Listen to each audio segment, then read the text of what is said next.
Hi guys, and welcome back. So today we're going to do something a little more fun, a little festive. We are making salt dough ornaments.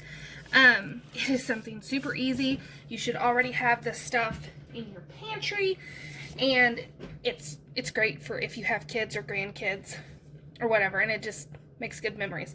Especially since this year the tree is very homemade.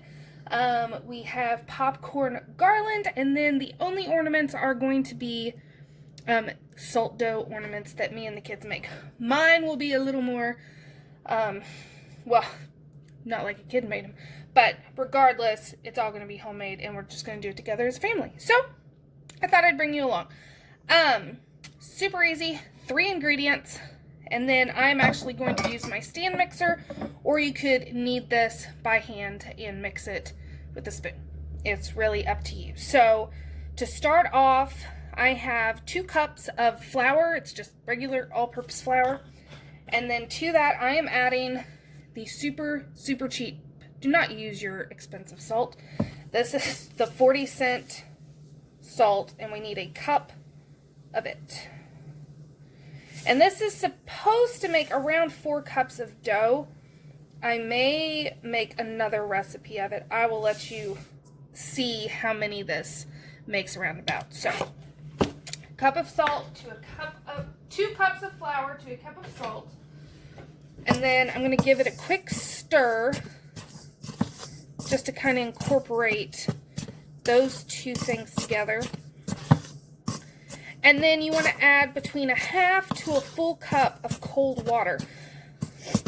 So I'm going to bring you over to the mixer, and we're going to get this all put together. Okay, so I went ahead and put in the half a cup, and we'll see where we're at.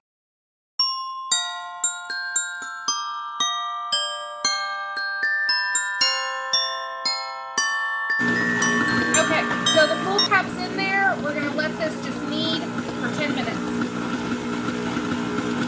Okay, so this is what you want, a nice soft dough. I'm going to do it, baby. A nice soft dough. It took about 10 minutes, and you do have to help it along a little bit, like scrape down the sides a couple times, but then it really does come together beautifully. So I'm trying to make it easier on myself. I have a lightly floured surface. I have a little more flour here as needed, and we are just going to roll this out to about 1/4 inch. And then I'm just going to let them press and make their shapes. And then this will go into an oven. I have my baking sheet right there waiting for me. It's going to go into a 220-degree oven. And I say that because some recipes say 250 degrees. Some recipes say 200 degrees. So I'm going to go 220, 225, but it said at 220. And you just want to do it until they are completely dry. The other thing that you do not want to forget is to make your hole. Now, if you're doing like the little metal hooks, then I would just use a toothpick. Okay, I would just use a toothpick, but I have ribbon, so I'm going to use a straw to make my holes, and you want to make sure you make the holes before you bake.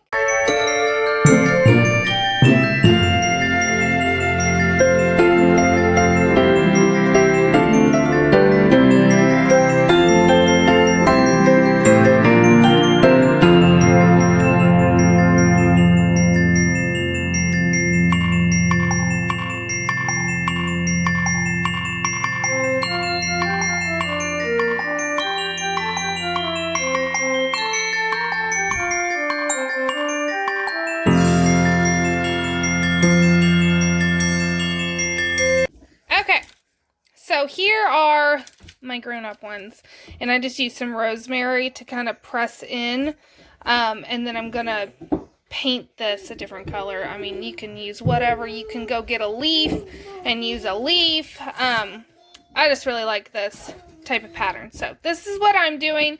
And then here's the kids. This was the one recipe, and I'll still be able to get a couple out of this dough. So 220 degrees. If your oven runs hot, do 200, but you're just going to let them go for a couple hours until everything is completely dry. And again, remember to make your hole, whether it be with a straw or a toothpick. Just make sure you make one before you bake them. Okay, so these went for almost 3 hours. And like I said, you need, it could be anywhere from, I mean, shoot, 2 hours to almost 4 hours. I mean, depending on the temperature that you have your oven, how hot your oven gets, so on and so forth. That's why I did a medium, like, not a medium, an average of the two that I found, which was either 200 degrees or 250 degrees. So that's what I did for mine. Use your own judgment. You know your stove better than I know mine. No. Better than I know your stove. I do know my stove. But anyway, these are done. And how to tell that they are done is they aren't squishy. So they are hard, like, not like a cookie, but they're hard. That's done. That is a done cookie. And like a couple of mine puffed up. That does not bother me at all. I had two that puffed up. Now, I do have one. Yeah. So this one here, you can see it's on the thicker side compared to that one. This one got a lot of extra love from the ladies. But it is still, it's hot, but it still squishes down a little bit. So you could use this, but it's going to end up molding. So if you have some that are thicker than others, just check them because they may need to go in for a little bit longer. But at this point, you can either throw them up as is. Honestly, I love my little rosemary ones that I did. Aren't those adorable? I love them. I actually kind of want to make more. But you can leave them how they are. Or if you want to keep these forever and ever and always, A, make sure they're baked all the way.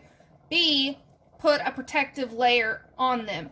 The girls are going to paint, and my son, they're going to paint theirs.